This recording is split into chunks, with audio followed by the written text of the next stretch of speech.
The second you said 2-1, my AirPod died, so I was not as ready as I thought I was. Welcome to Friday night's book reading of Hy Thurman's book. It's The Revolutionary Hillbilly. I'm going to start off with a statement of unity like we usually do for the Second Rainbow Coalition. And then we're going to start reading, talk about some stuff that we come up with. All right. So, the Statement of Unity for the Second Rainbow Coalition. The legacy of the First Rainbow Coalition dates back to its founding on April 4th, 1969 by the original Black Panther Party, original Young Lords, and Young Patriots organization. A number of other organizations joined this coalition not too long afterwards, such as the American Indian Movement, Brown Berets, Rising Up Angry, the Red Guards, and others. Since the founding of the United States, the masses had developed a number of popular movements that came together to fight back against this capitalist imperialist system in various ways around particular demands. Nevertheless, none had established a movement quite like the First Rainbow Coalition. This historic movement was the first of its kind that established a model of class struggle like no other. Its charismatic leader, Chairman Fred Hampton of the Illinois chapter of the original Black Panther Party, stated at the end of the day, "We weren't engaged in a race struggle," he said. "It's a class struggle, goddammit." By uniting with the various classes, by uniting with the various oppressed ethnicities and masses, they were able to bridge the gap between the various ethnic communities that white supremacy had long sought to keep divided. This class solidarity equipped them with the material basis and class consciousness to see their common class condition. Therefore, the necessity to form a united front against their common class oppressor, the capitalist imperialist ruling class. The ruling class viewed this as the greatest threat to their class rule, and subsequently used the entire repressive forces of the state, police, courts, jails, prisons, and intelligence agencies, etc., in order to crush this emerging revolutionary socialist movement. We refounded the Rainbow Coalition on May 14th, 2021, with the intent of upholding the legacy of the original Rainbow Coalition. We believe that this historic example is the model for the united front that will best serve our class liberation. By upholding the 10-point program of the original Black Panther Party, which was subsequently adopted and later expanded by the original Young Lords, Young Patriots organization, and all other original Rainbow Coalition members, we establish our programmatic unity. The 6 disciplinary rules that we uphold ties all organizations in our coalition to a common professional discipline. History has bestowed upon our generation a common class mission to fulfill. The representatives of the capitalist imperialist ruling class, represented by the Democratic Party and Republican Party, cannot liberate us. It is in their class intention and interest to uphold our common class oppression. Therefore, it is only we, the oppressed masses of all ethnicities and nationalities, who must build the necessary class solidarity, class consciousness, organizational structures, and a united front that will ultimately liberate ourselves. This is what the Second Rainbow Coalition is committed to. This is the historic mission we intend to fulfill. Dare to struggle, dare to win. All power to the people, boots on the ground. All members of the coalition are the New African Black Panther Party, White Panther Party, Green Party of New Jersey, Poor People's Army, La Mesa Nacional de Brown Berets, Fury, which is Feminist Uprising to Resist Inequality and Exploitation. NASO is North Alabama School for Organizers, New Era Young Lords, Guardian Rebellion. That's as of August 21st, 2021. And then the 6 disciplinary rules are: 1, that members will conduct themselves in a manner to bring credit to the coalition and will treat others with respect and politeness. 2, members will be sober when on Rainbow Coalition business and will not engage in any criminal activity while a member. 3, no member will engage in violence except in the extremity of self-defense. 4, members will not gossip nor be divisive to the unity of the Second Rainbow Coalition. 5, members will not act as informers nor work against the purpose of the Second Rainbow Coalition. 6, nobody is authorized to speak for the Second Rainbow Coalition unless authorized to do so.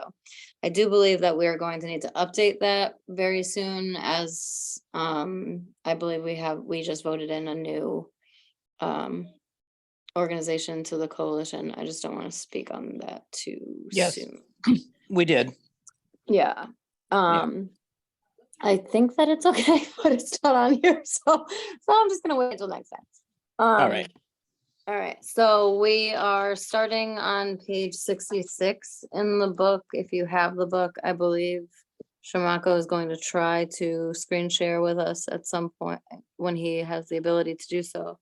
And Zombie's gonna Yeah, start us off. about that. Or I can So do it. yes, I I have, will make you. I will make you a host now Okay. yeah, and and hosting. All right, cool. Zombie, go for it, and then I'll figure out this stuff because it takes me a few seconds to figure it out. all right. So page 66 is standing on our own. I'm just kind of looking through some of this real quick, and some of it looks familiar, but I can't say for certain that we already read this, so I'm going to start here anyway. So this is standing on our own, page 66. In 1968, local community leaders asked SDS and other outsiders to leave JOIN. Conflicts arose between the two, and charges of elitism arose among some of the students, or against some of the students.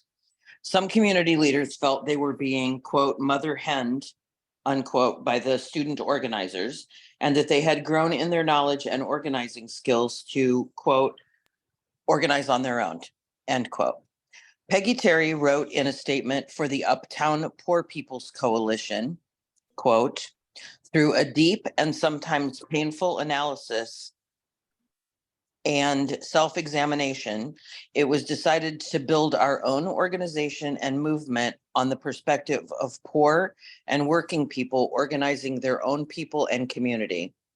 We of Join Community Union understand now that freedom and human dignity cannot be won for poor whites unless and until it is won for all exploited people, end quote. Some community participants felt that some of the students were not allowing community residents control over major decisions that they believed were best for the community. The community felt that some students were more interested in international revolution and the anti-draft movement than the needs of the community, or that they were there for an adventure and were unwilling to make a commitment for the long haul. Bobby McGinnis and Peggy Terry led the charge, but a different, more positive relationship and respect did develop with those who made a commitment to stay in the community and listen to its suggestions and plans. The student leaders, for their part, believed that the job of an organizer was to work themselves out of a job and allow the community leadership to have control of their own destiny. A major point of contention was when Rennie Davis, an SDS leader and anti-war advocate and organizer, overruled a request by the community leaders that they organize a rent strike in a building. This was an example of the Join leadership's reluctance to accept the community's demands to take action against that, quote, urban renewal, end quote, that had targeted Uptown. Class and cultural differences were a source of tension between most students and residents. Some community people felt that many students had the opportunity to return to their middle-class homes when it suited them, and some had already left to work on the national anti-war movement. The students were not disliked, but the cultural and economic differences played a role in keeping them from being fully accepted. That the belief was that some students had a concern about the plight of the poor, but they could not relate because they had not experienced long-term poverty. They were also looked upon as having the education and resources to enter into long-term careers and therefore retain their middle-class status by wealth being handed down to them for generations. When, for instance, living in dilapidated roach and rat infested buildings became intolerable, the students would oftentimes leave Uptown to live in a more suitable neighborhood, move to another state, or return home. Community members believed that student organizers had the luxury of building a counterculture movement, and when they decided, could fit in with mainstream society. The community organizers were attempting to get the students to understand that the poor community residents have been rejected by mainstream society. In addition, most Uptown people had not been exposed to the radical left movement and did not understand what the movement was trying to accomplish. Students were viewed as long-haired hippies protesting the Vietnam War and using drugs. There were additional charges by the community that were never addressed. Strong pressure to expel the students came from community women who felt that their men were being influenced by some of the female students through friendships or sexual contacts. Underlying jealousies grew that should have been addressed. Students were also viewed as outsiders and distrusted by street people who were not a part of Join. Uptown's streets were not a safe place for the students, and many felt that they could not understand their culture and street survival. To understand the crimes committed on the streets, one needed to understand the cause of poverty and brutality that existed on an everyday basis. Lack of education and opportunities, as well as class hatred, played a major role in committing crimes to exist or face starvation. Many turned to alcohol that ruined their lives. Pool hustlers, pimps, prostitutes, drugs, stolen property, gambling, robbery, violence, all played a major role in one's survival. Very seldom would students visit the pool halls and bars without the accompaniment of a community resident. They were not street trustworthy. After the Join split, many student organizers stayed in Chicago and organized much needed services to the people. Rennie Davis was arrested and charged with inciting a riot during the 1968 Democratic Convention, along with 7 others who came to be called the Chicago Eight. Marilyn Katz was instrumental in organizing the Chicago Women's Liberation Movement. Diane Fager, Bob Lawson, Nori Davis, and others helped organize Rising Up Angry with Mike James. Rising Up Angry was similar in spirit to the Young Patriots. They attempted to organize white gang-affiliated youth, known at the time as greasers. In its 5-year history, Join convinced residents to fight for their community. It taught, quote, participatory democracy, end quote, formed tenant unions, helped to organize a march against police brutality, built food co-ops, formed a people's theater, engaged in the war on poverty, helped perform lead screening drives, and held community rallies, picnics, and demonstrations at the welfare office and city hall. They helped win a fight to get a children's playground on Clifton Avenue for the benefit of all Uptown residents. Many community residents had become members of Join and participated in community projects. They supported Mike James, who led the rally for the Goodfellows to continue their development of organizational skills. Several students who moved into Uptown were accepted by the Patriots.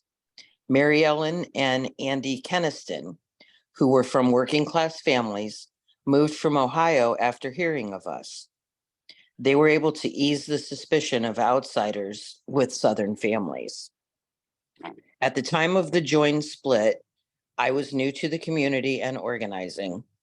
Now, and in retrospect, I feel that it was not a good decision to ask the students to leave Uptown because many had developed strong friendships and were distressed that the community would ask them to leave after all their efforts to help the poor to organize and fight.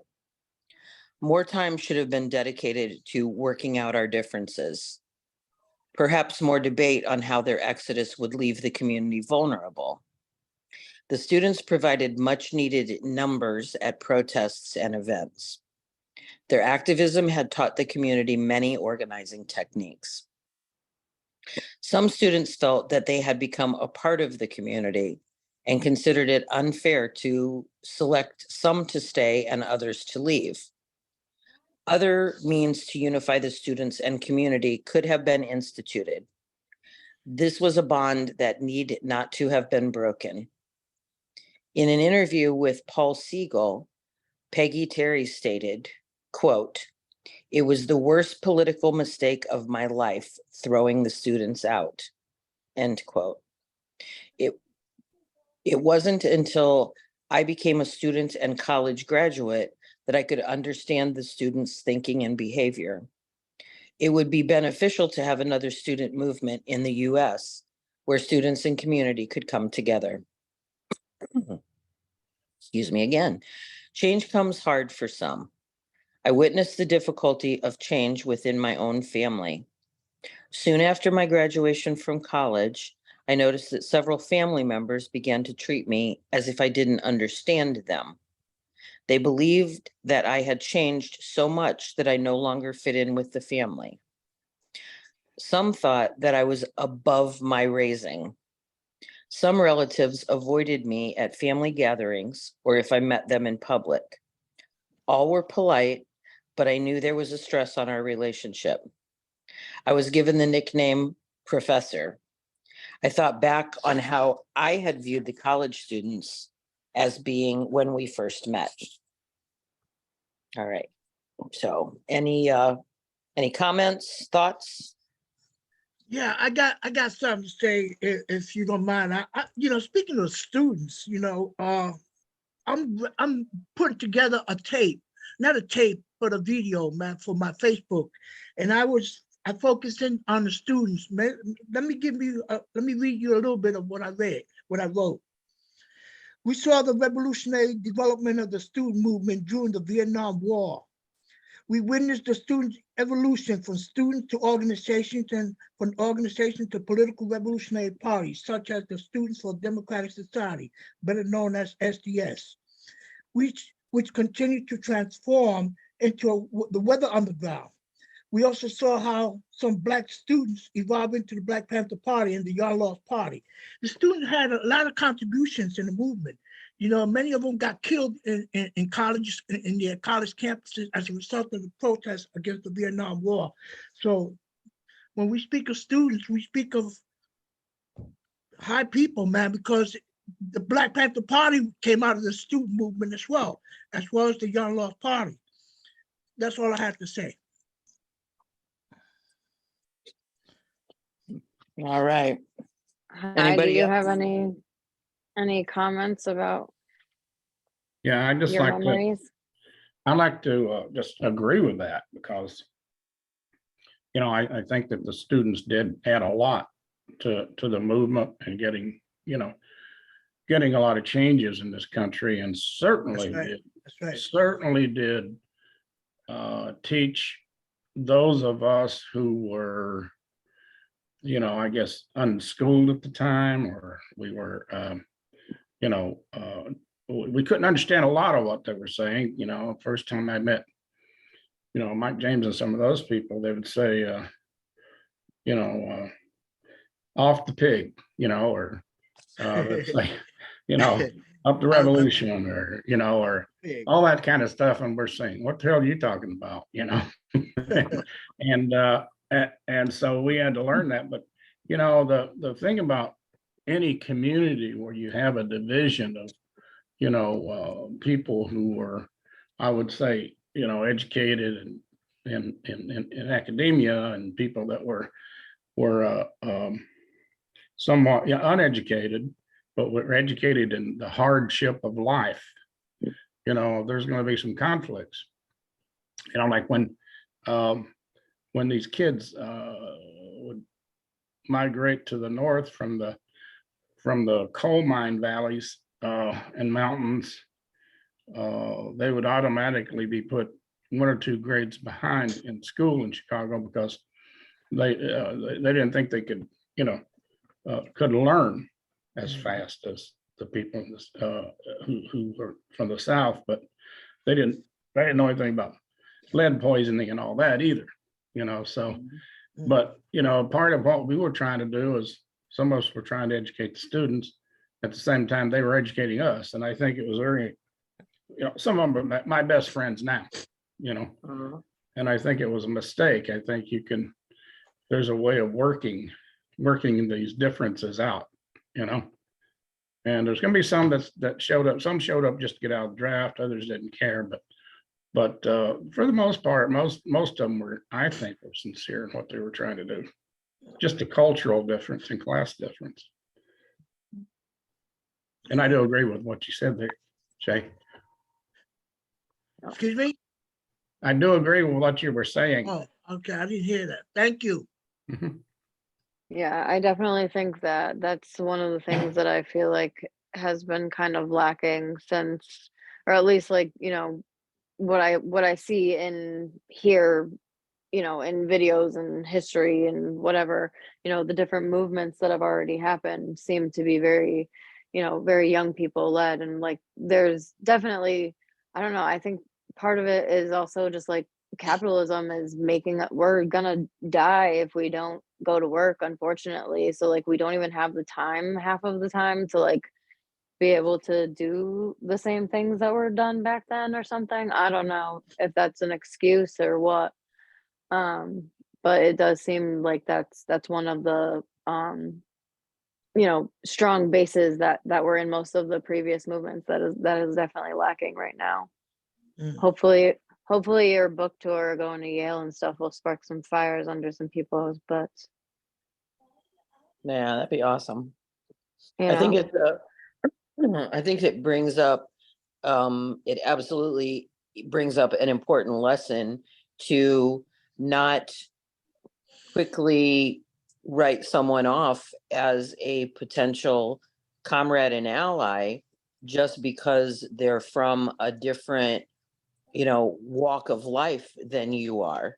That we've got to give people a chance to show us who they are, if that makes sense.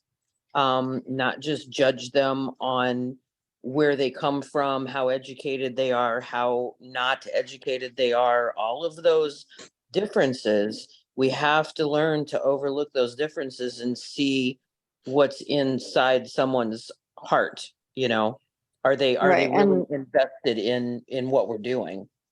right, we're all learning and at different places in our learning process too. Like wherever I started is probably different than where you started. You know what I mean? Just learning, we're all learning different things. So we're Right, going to be learning from each other, through each other. right. And the more brains, the better, right? Rather than just being like, nah, we don't align on X or Y. But we're all working eventually towards essentially the same goal. You know what I mean? Like like in previous things, it's usually like the difference of abolition or like community policing or something along those lines. But like this goes so much deeper than all of that stuff, and it's just a matter of continuing to keep the education going and keep learning and being able to tolerate working with other human beings. It's pretty essential in community. Yeah, I think Right. that's a very important thing to do because you have to meet people where they are, not where you Yes. expect them to be, Yeah, absolutely. and then work from there, and respect their values. Yep. And but anyway, Yeah, I agree. All All right. right. Does anybody else have I think I am sharing. Can you guys see it? Well, not right now, but can you guys see it? Could you guys see it? It should say organizing in the aftermath. I think I I'm don't sharing my screen. I don't see it.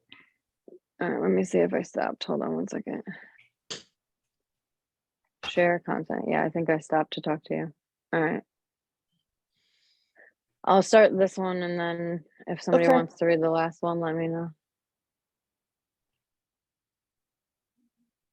Did I just miss something? Somebody said. I think I'd like to welcome Daniel. Uh, Yeah, absolutely. It's his Absolutely. first I time. did message. Yeah, awesome. Welcome, Daniel. Hey, community, how are you? I'm glad How you're are here. you? How you doing? Doing Oh, well, and doing also well. Bethany also wrote something about a book, if you guys want to read that before I forget. Joyful And militancy. yeah, Nice. they suggested a book that's, what was it called again? Joyful militancy. Okay. They said that this is it fits into the topic of the last chapter. Awesome. So, all right. All right. So let's start this next one. I'm glad everybody's here. This has been good so far. All right. This is pretty short. So, all right. The next one is organizing in the aftermath. After the joint split, one of the first projects was to organize the National Community Union, NCU, an effort to bring the poor and factory workers across America together. The NCU decided to run Peggy Terry for vice president through the Peace and Freedom Party in California, with Eldridge Cleaver of the Black Panther Party as the presidential candidate. Their opponents were George Wallace, Richard Nixon, and Hubert Humphrey, all of whom were also running for president. Mike James became their campaign manager. Both Cleaver and Terry were most interested in confronting Governor Wallace of Alabama on his views about racism, segregation, and white supremacy, and to expose class and racial hatred in the United States.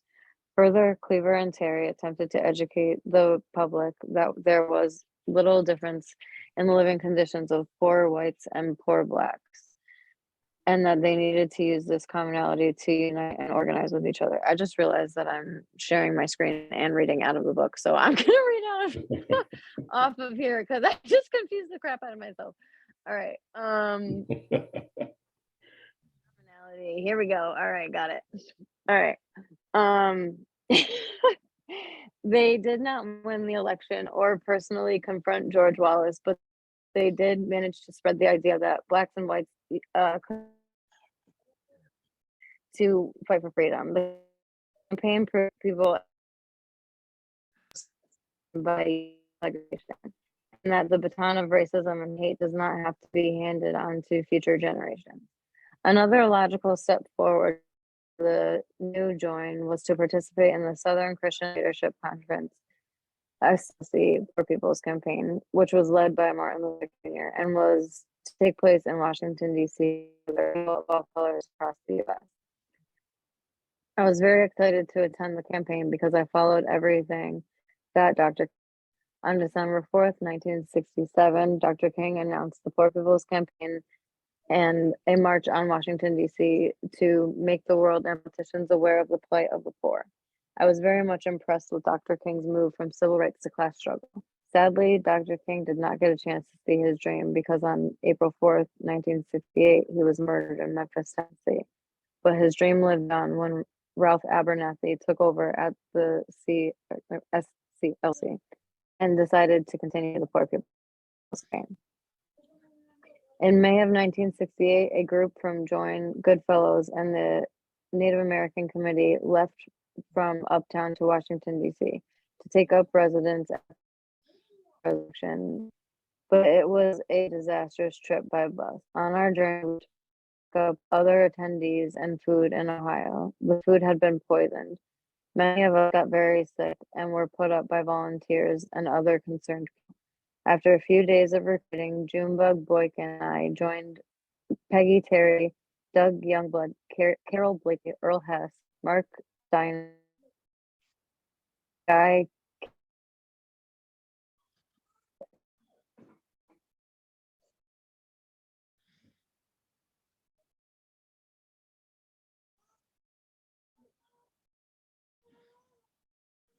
What happened? Oh, is she frozen for you guys? Yeah, she did. Yeah, it's frozen. Oh, no. How about She now? can- She's back. Am I back? Yeah. Yes. Oh, all right. Well, where did I We stop? heard, 'Cause- we You gotta heard be- in you're a our fighter. tent village and that was it. Oh, all right. Well, You're a I was fighter. You gotta be back. talking.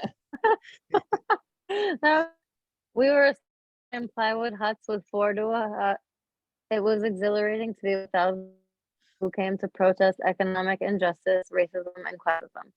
We attended daily meetings and made many friends. Perhaps one of the most enjoyable moments was when we sat in the campfire listening to and singing with legends like Pete Seeger, Guy Carolyn, and others. I lived in Tent City for 2 weeks. The only drawback was the constant rain. I was more wet than dry. There were some reports that the government was seeding the clouds to make it rain on us. At times, I believed that to be true. The other concern was that every time we would leave the park, we would be stopped by the park police and sometimes detained while background checks were conducted. It was an amazing trip and I'd do it again. Should be another Resurrection City. Wow. That sounds like, well, not entirely, but they literally just ripped up Tent City in New Haven. I can't remember if it was this morning or yesterday at this point. But I'm like, so what you're telling me is we need people to be sleeping there for 48 hours and 72 hours and however long until these people don't show up the next day and just tear it up anyway. But you were just doing that anyway. You already had it covered. Oh man. Yeah, one of the reasons I want to say that there's such short chapters. I did that deliberately. Because what I'm trying to do with this book, and I think I explained it before, was I wanted someone who, even with a fifth grade education would pick it up and read it. And it wouldn't be too long, and it's not very academic. So that's why those very short chapters, that's why I put it in there. That's how I wrote it. Because you'll see at the end, I explained that I want people, poor people, uneducated people to the system, I guess, to the academic system to be able to write their own stories. Yeah, and at this point with attention spans and the way they go, it seems to be more than just me. It seems to be like a millennial thing. We all learn the internet, but like our attention spans are very, very short. So these are honestly too. Sit here, and it's also good for me to be able to have the conversation, before I get distracted by another topic. Right. Well, and when you get to the end of a shorter chapter like this one, one of the hopes would be that people read this chapter and then they go, oh, who is Eldridge Cleaver? And then they go online and they look up and they read a little bit more about Eldridge Cleaver. Who's Pete Seeger? What's the Native American Committee? And they pause between each paragraph. I mean, like Alyssa said, I'm more likely to do that if I read and I love to read, but if I read a big long chapter, by the time I get to the end of the chapter, I've already forgotten what I read at the beginning of the chapter. Yeah. So I'm less likely to go back and look up the things that I should be looking up from the beginning. So I think this is a great way to write it. Gives time for study in between. Absolutely. I think Right. it's well written too. It flows very well. I'm listening Yeah. to this, and the readers are doing a good job too. So I appreciate you doing that part. Thank you. But Thank you. this really flows well. So I think Yeah. you've reached Yeah. your goal here. It's Yeah. it's a skill to be able to take a concept subject and be able to communicate that in a way so the common man, the layman can understand this. And I appreciate your time on that. Thank you. Absolutely.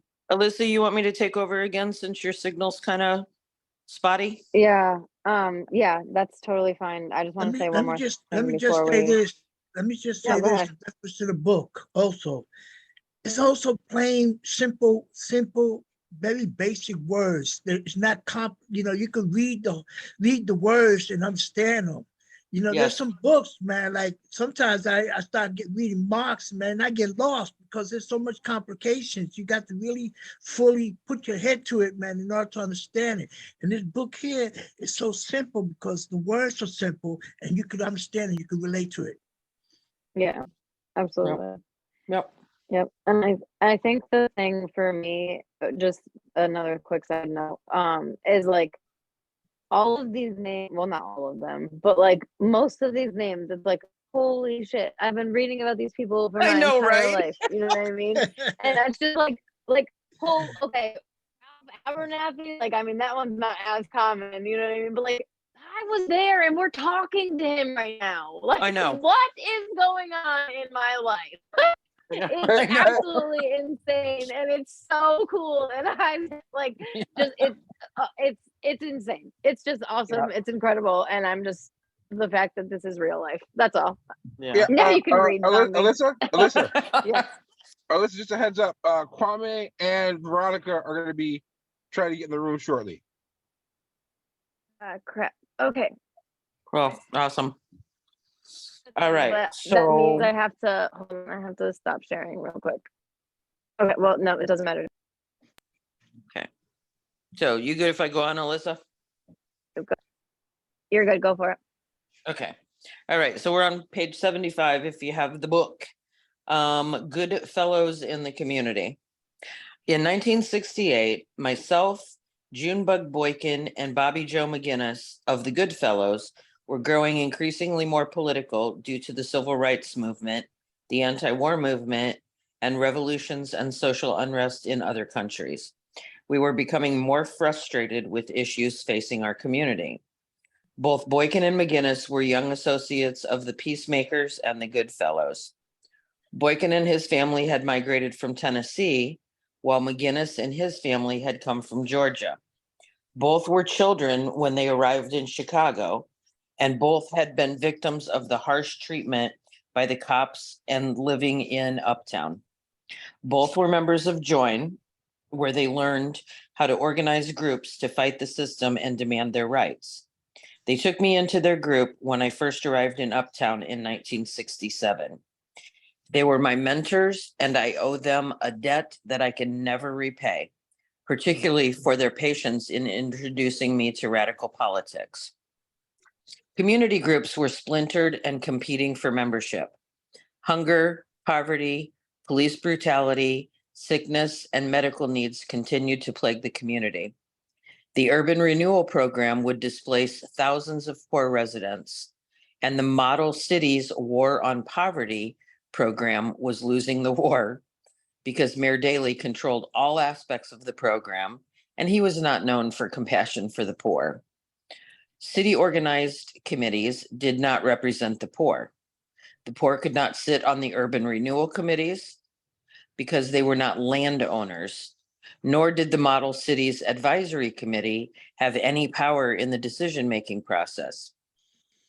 Suggestions by the community and organizations would be heard at one meeting, only to be ignored and unrecognized at the next. The mayor had final approval of all decisions. The committees were nothing more than window dressing for city government.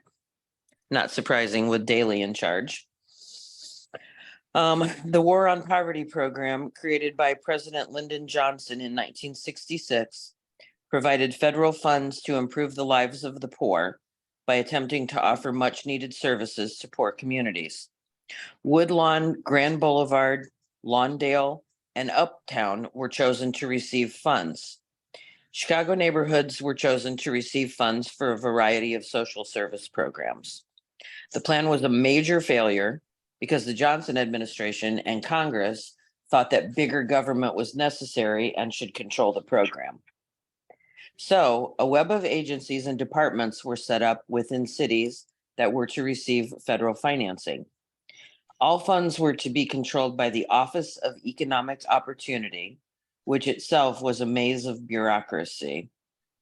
Most funds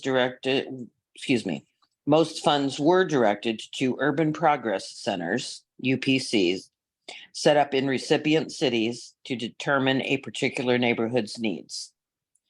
Given that Chicago city government is notoriously corrupt, Daley demanded that any federal money coming into his city should be controlled by his administration, or he would not participate in the program.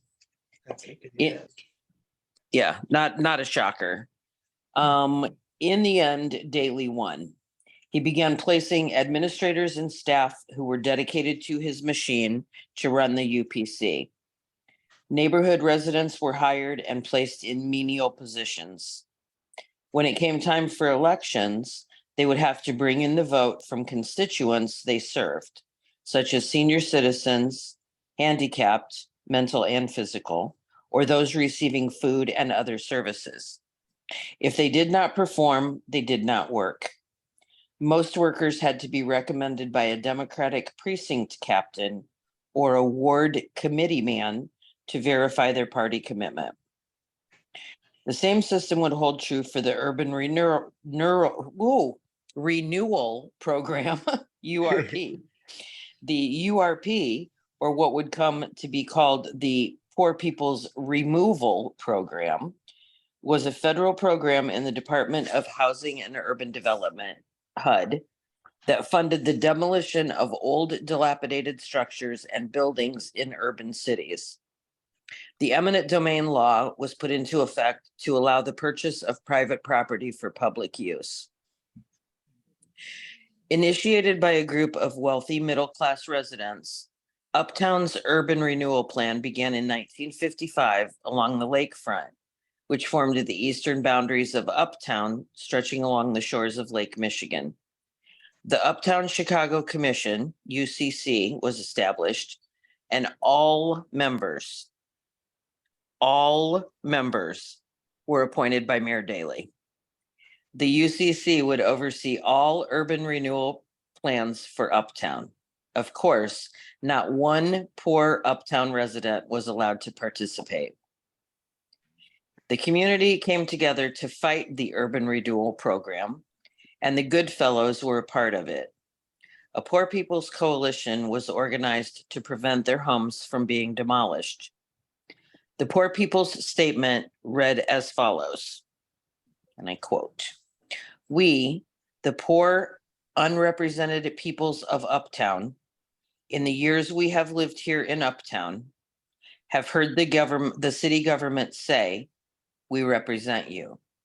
We have heard the state government say, we represent you. We have heard the federal government say, we represent you, but we are still unrepresented. We have heard the city say, we will help you. We have heard it from the federal government and the poverty programs. Now we hear it from model cities, but we are still poor.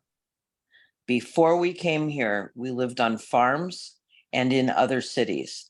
We lived in Appalachia or Indian reservations, or on the south and west side of Chicago, or in Puerto Rico, Mexico, and Cuba. We left our homes there because life was hard, and we came here looking for something better, for something of our own. The Goodfellows and the Poor People's Coalition had had enough of the commission's lies and deceit. They maintained that the UCC was engaged in displaying class hatred, and the poor would not tolerate it anymore. Now, the UCC would have to listen to our demands. As a result, many meetings were disrupted and their plans were tabled until the next meeting. The Goodfellows began by lending support to other groups in the community. The Voice of the People, which worked on tenant-landlord issues, the Native American Committee, the American Indian Center, JOIN, and other organizations. The Goodfellows let the other organizations know that they could work together, but would not join their organizations and remain autonomous. They wanted to make their own decisions regarding issues and programs without relying on the opinions and decisions of other organizations, activists, or adults. Some organizations wanted to show up at their meeting wanted us to show up at their meetings only to exclude us from the decision-making process. Most adults felt that we were too young to make decisions for the community, although our life experience proved the opposite. Ranging in age from 15 to 21, most of us had never known a childhood due to having to work hard for most of our youth. Many of us also survived a harsh street life while being victimized by police brutality and poverty. Adult decisions had to be made at an early age. The needs of the community were clear to us, and we were not willing to sit through hours of discussions to find solutions. We were ready to organize our own way and control our destiny. That is a hell of a chapter, Comrade High. Can you hear me snapping in my AirPod? Yeah. Okay. Wow. Yeah. Yeah. I think I got a lot of that fire going on. I can add something to that where it talks about our childhood. We didn't have a childhood, so we had to think like adults, we had to fight like adults, Mhm. and so we had to be an adult. None of us were kids. We didn't have those little things to play with. We had pool halls and that type of thing. And the adult things, the hustling, and I admit, we sold a few drugs and stuff, but we had to survive, You gotta do what you gotta do. we weren't perfect, and we just knew that we were pissed off, basically. So Wow. You know, let me say something to that. Adult life for me as a child, I never knew what it meant. I was always a street kid, and I thought that life was fun. Life was good in the streets. I became an adult, when I went to prison, where I had to look around me in my environment and realize, man, how bad that was. That's what made me an adult, but as a kid, I grew up by myself. My mother passed away when I was 11, and my sister was sent to Puerto Rico, and so I was left all by myself in New York, and most of my family turned against me because they say he's a street kid, man. We don't care about him, So I was left all alone after my mother passed away. I was all by myself at 11 years old, and that's when I became a man. At 11, because I ran those streets and I ran it good. Yes, I sold a little bit. Yes, I smoked a little bit. Yes, I snore a little bit. All that stuff in the streets, I done it. But prison, once I hit prison at the age of 14, to face possibility of execution, because it was murder in the first degree and it was capital punishment at that time, and today it still is. That really woke me up, and I had to really look at myself and my life and figure out, what to do.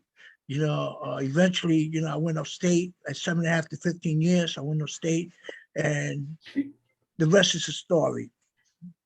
wow, respect, brother, respect.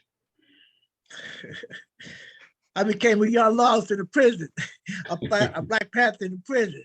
Yeah. It woke my ass up. I know that. Oh yeah. Becoming Comrade. political, it wakes you up, man. Comrade, how old were you when you went to Chicago? I just turned 17. It was Yeah. See, and March. I think that's so important, like for any of the people who watch these tapes afterwards. I think it is so important, and it kind of goes with what we had talked about earlier about not ever writing anyone off who could be a potential ally.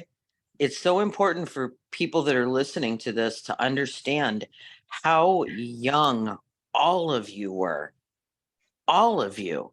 It still blows me away that when Fred Hampton was assassinated, he was only 21 years old. Mhm.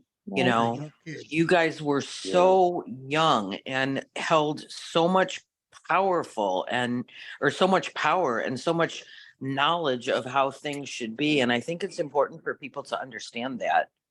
Mhm. Those are great points. I often think if Malcolm X died in his teens, all we would have ever known is a hustler named Detroit Red.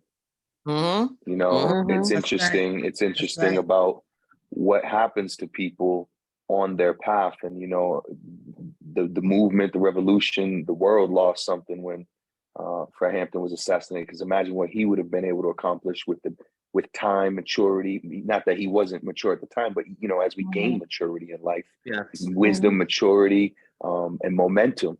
Right. So we were robbed, and Yeah. rest in Well, but I peace. believe that's exactly why he was assassinated, because Oh yeah. the government realized that also. Oh, they yeah, for realized sure. the power and sway that he held over people even at that young age, and They could singled him see, out. yeah, could see the road that he was on and how much more power he would gain, how much more power and wisdom he would gain with age. And Absolutely. Speaking and building on that too, you're right. Because if we look at the revolutions throughout the world, it usually is tipped off by the youth. And a lot of yes, that we touched on earlier. And part of that is Mhm. the youth haven't been burdened down with the realities of the system, right? Of the realities of responsibility. And in fact, a lot of the elders don't want to step out because they have a home, they have things they don't want to lose. Mhm. But if Right. you look at all the revolution, especially the French Revolution, even their most recent revolutions, the more they mess with the youth, the more that the youth have nothing to lose. And so they Yep. will be Mhm. right out there, right out front. And I think one of the things that we can do as I look around our community comrades in this room, none of us are early spring chickens here.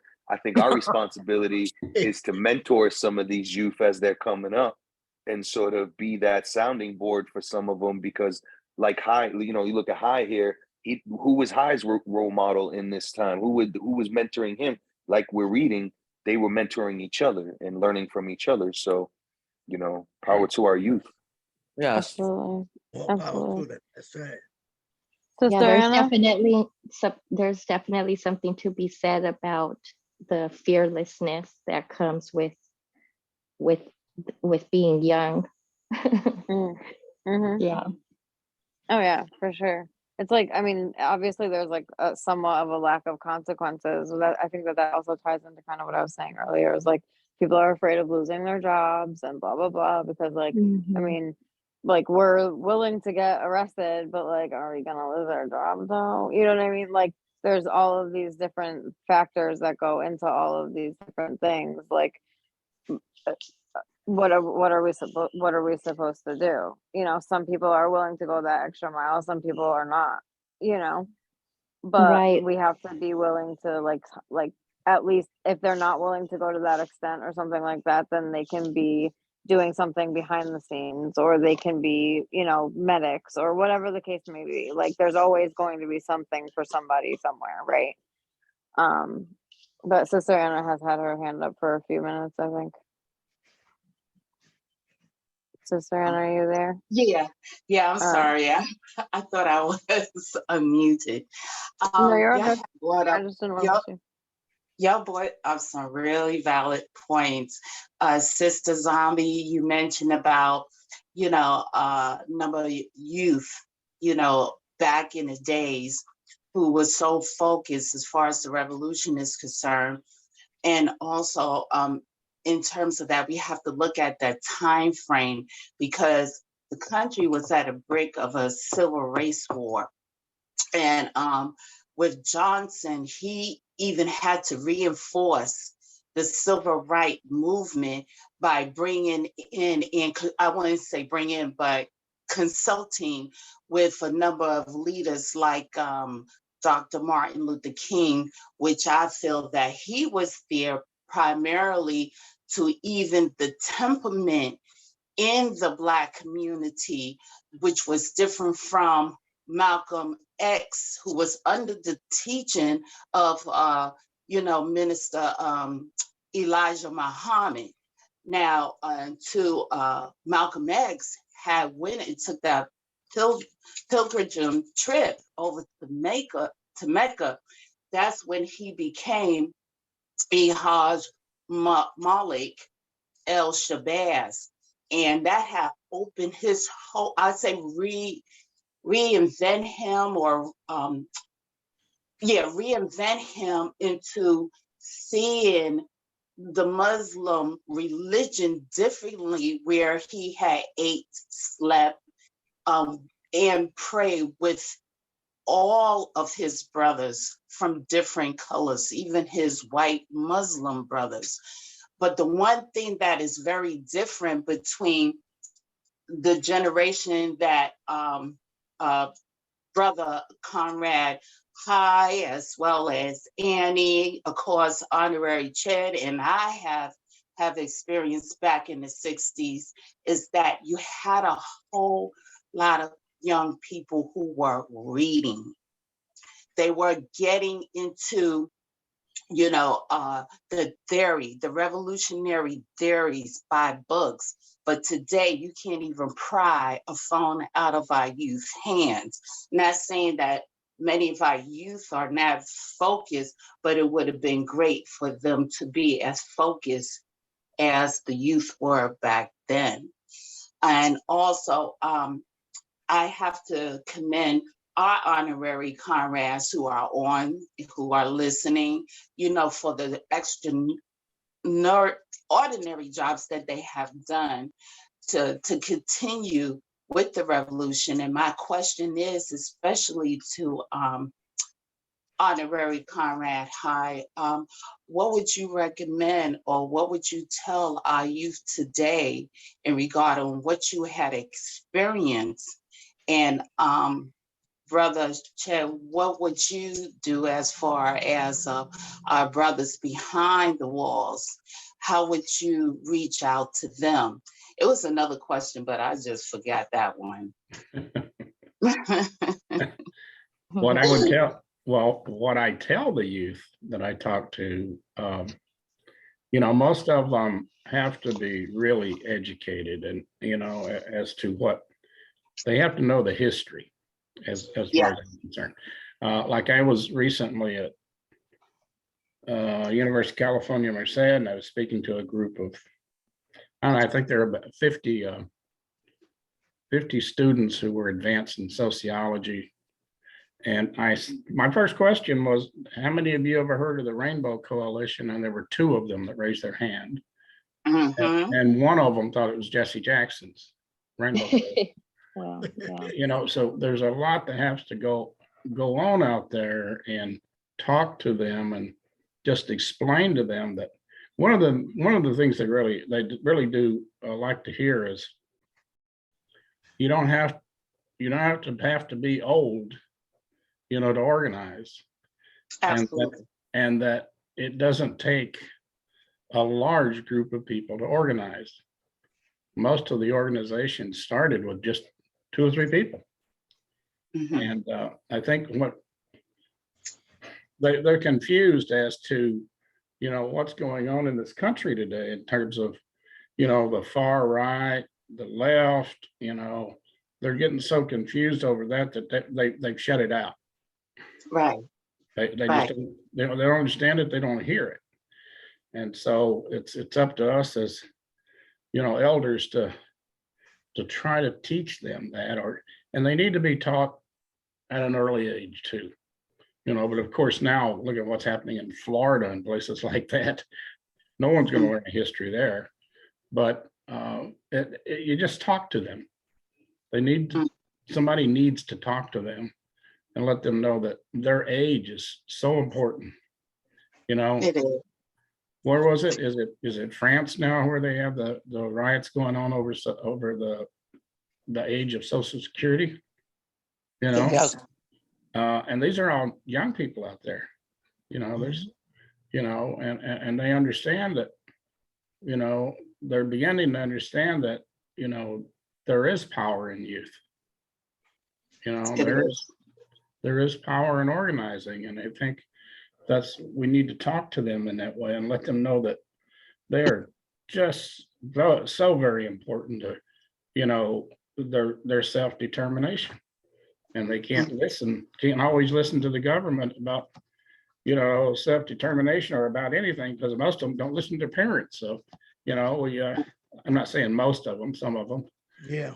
And so they look at somebody as being, 50 as being old or 40 as being old, but your life begins at youth, as far as I'm concerned. And that's, what I like to do is just treat them with a lot of respect, and make them feel important, and don't expect them to understand everything that I understand. It's like we talked earlier, you got to meet them where they're at. Right, because I even mentioned this in a post. What they will know, they would really read it from a book. but what we know is from what we had experienced, Right. especially with the riots in the street. And I've seen when cops have done some, awful things, which, people are surprised to see from, George Floyd. But I've seen worse, where what they did to George Floyd was nothing compared to what they have done to the Black women in my neighborhood. You know what I'm saying? But Yeah. it's not being reported. They have not been reported. And as you say, the one thing is, respecting them, see that they are productive, that we need them, and to get them back into reading the books, giving them a strong foundation to build on. Because what is a revolutionary movement without having a revolutionary theory? You have to have those building blocks, And this is even what Milo had said, in his quotations.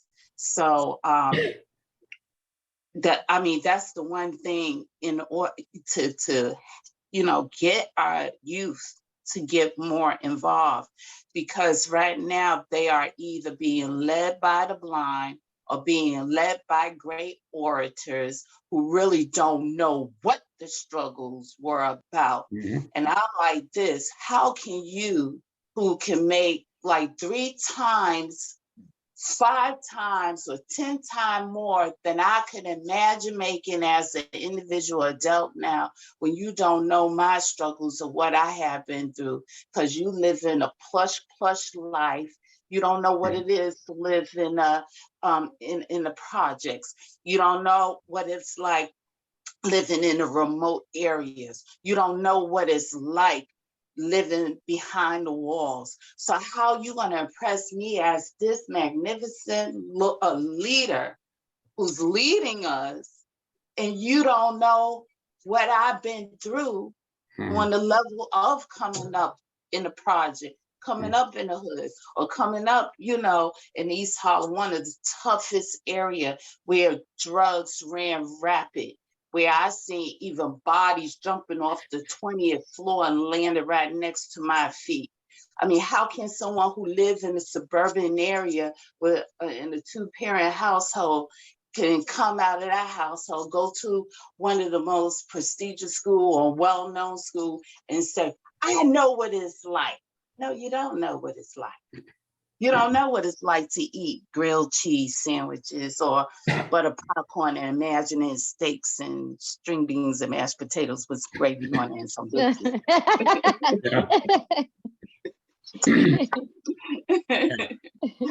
Yeah, so Go ahead, Sister yeah. Veronica, whenever Serena's done. I'm sorry. No, sis. I didn't want to rush. I just wanted to raise my hand whenever we're ready. Oh, go ahead. Oh, yeah, Chad. I had the other question for our brother Chad to answer regarding Okay. our First of brothers all, and First sisters. of all, let me say this. The youth are our sleeping giants. Mm. Let me say start with that, sleeping giants. There was a survey not too long ago where it was like 65%, something like that, close to that, of the youth that believes, I'm ready to throw it at you, in socialism. Because the youth are beginning to see that history is not what it is. A lot of things that they've been taught is not real. So a lot of youth are beginning to see that little by little, gradually. These are gradual steps. In reference to prisons, I'm always doing my videos. I hope do you get one of my videos, Sister Ann? I got one of them. I think you sent 2 of them to my DM. Okay, yes, I did get them. That's one way of addressing the prison movement. And I'm about to throw. I'm doing a new video, and it's gonna be a bomber. It's gonna be very deep, because I'm gonna hit government the way it's supposed to be hit, you know? And that's one of my ways of staying connected to the prison people, the people that are inside. I still stay connected to some people, not all, but some people. And as long as I stay connected to some, I'm connected to all, you know, because I'm always, they're always pulling my coat as to what's happening in the joints. Now, what bothers me is this. I don't know what's been happening with Georgia, you know, as far as the last, you know, back in August, I think there was a strike, a hunger strike in one of those counties. And I don't know what happened, man. A lot of brothers, man, and I think sisters got involved, but I don't know what happened. I don't know what happened to that. But as far as the prison is concerned, you know, I always say that as long as I'm alive, I'm always going to educate people out here pertaining to the prison movement. And we got to educate the people out here pertaining to what's happening in there, because they're behind the walls. They only have, they're very limited as to how much access they have to the streets. But people like us out here doing the prison work keeps the prison movement going. You know, we got to keep doing. We got to stay connected, man. To, you know, if you know one person, knowing one person in prison, it's like knowing 5 people. Right. Quick question. I'm sorry, Sister Veronica. No, take your time, sis. Y'all mentioned about our youth is our concern, and I'd like to know what would. This is a question to both of any of the comrades on the panel tonight. What would you recommend for those youth who are emancipated by the state? How can we reach out to them when they not only are lost in the system, but they are very at a high risk of being homeless because of the fact they have nowhere to go and they no longer are accepted in the system? How can we reach out to them? Because I'm looking at, you know, at a time with Malcolm X, when he really had nobody but the streets. Because his mother ended up going into a insane asylum after she seen the brutal lynching. Nearly they liquefied his father. So, you know, him and his siblings was really out there. So what would you recommend for anybody, especially honorary comrades? Let me say something to that. Let me say something to that. This is where our so-called local politicians come in. You know, and I mean, I'm sorry to put it that way, but we our local politicians, you know, our local representatives in our communities. Let's look. One example, I know you say no, I say no either. I don't like it either, you know, but we have to use these people. We have to, you know, reach out to these people because they pay taxes just like we pay taxes. You see, but brother, excuse me, go ahead, sister.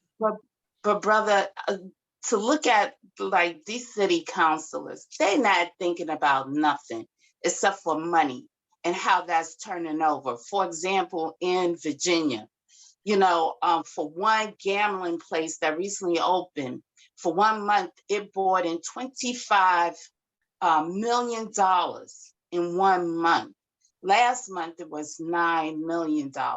These politicians are not looking at nothing unless it's a concert given by Pharrell, where revenue gonna pour in Virginia Beach, or money enforcement from the new casino place. Demolishing all the city project and building up a city casino that will be resurrected in April, so money could come into there. So I love the idea. We paying these, you know, these city council, these officials to represent us, but they're not doing nothing. So we have to come back to us, the people. Yes, we do have to come back to the people, but we have to expose these people, put them on the spot publicly. We need to put these people on the spot publicly. publicly. There was some politicians as a result of the Black Panther Party putting exposure on them that came to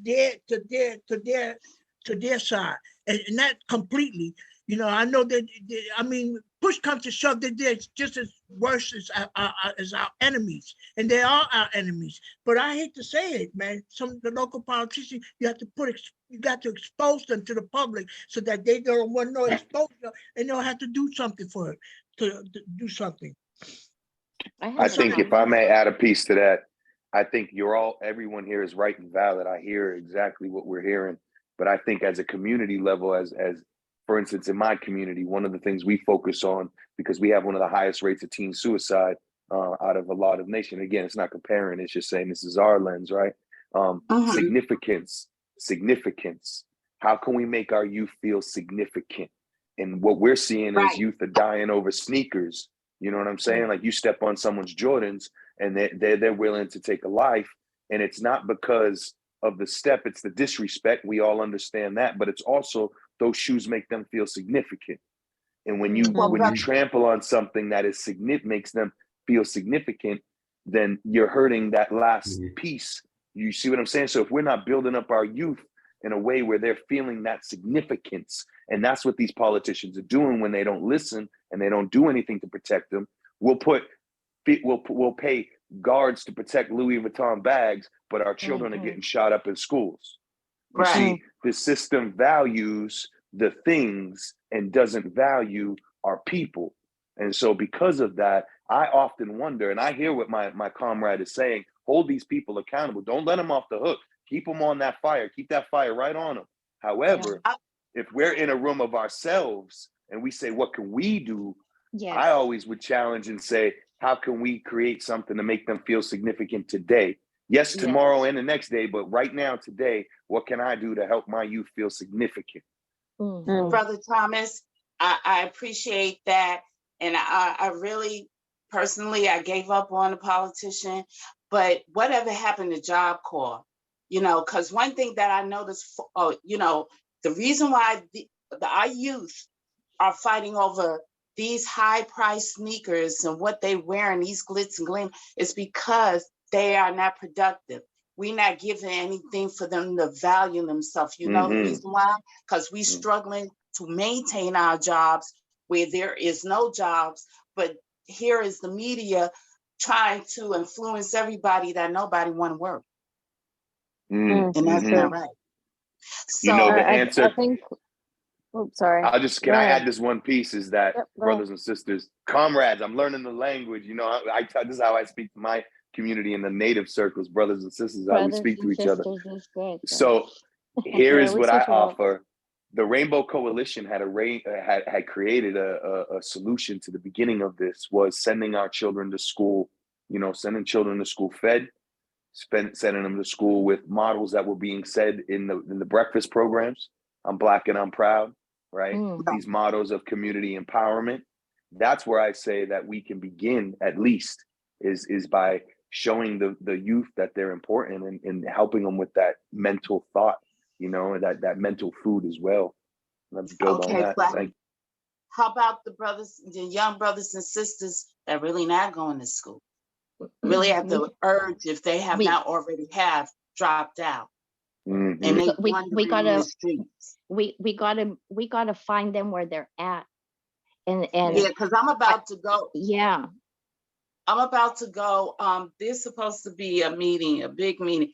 And I just get so sick of them. And I say, number one, you should not be right here under a shelf. What you need to do is take your conversation out there in the street and start looking for these people that's hanging, not these people, but our young brothers and sisters that's hanging out in a project, that's there in a parking, in a parking ground, you know, or, you know, out there slinging. You need to be out there instead of being under one freaking roof. That they drive me crazy to get their minds together and talking to each other. And I'm like, well, why are we talking to each other when we need to be talking to the people on the outside?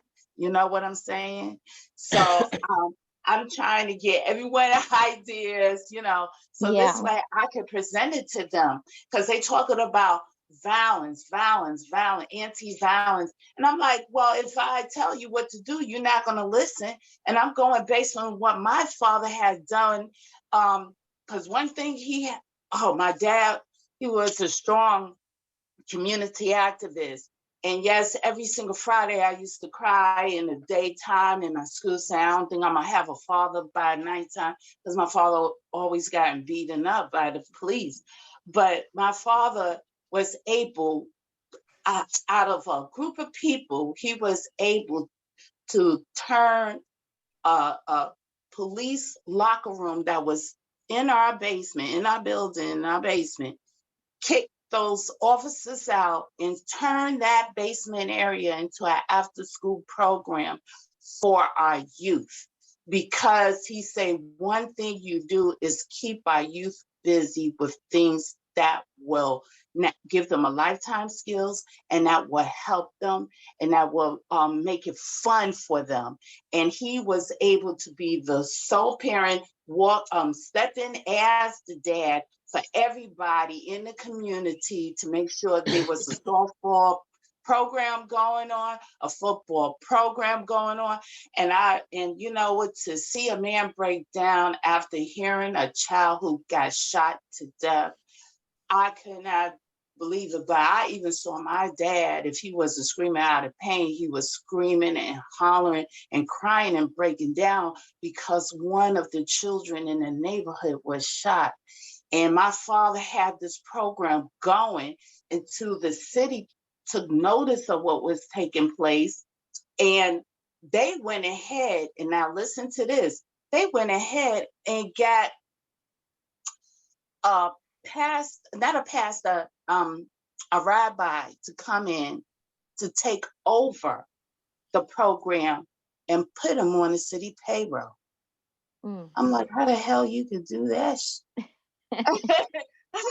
Wait a minute, you talking about somebody to call for whatever, and you gonna put them on the city payroll to do something that somebody else is doing voluntarily and from their heart? But that's what happened. Once, that rabbi got in, the whole program fell through the ground.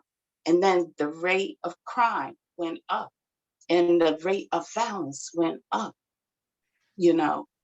And my father was kind of devastated because he didn't have the backing of the community, where he was the only sole community activist that,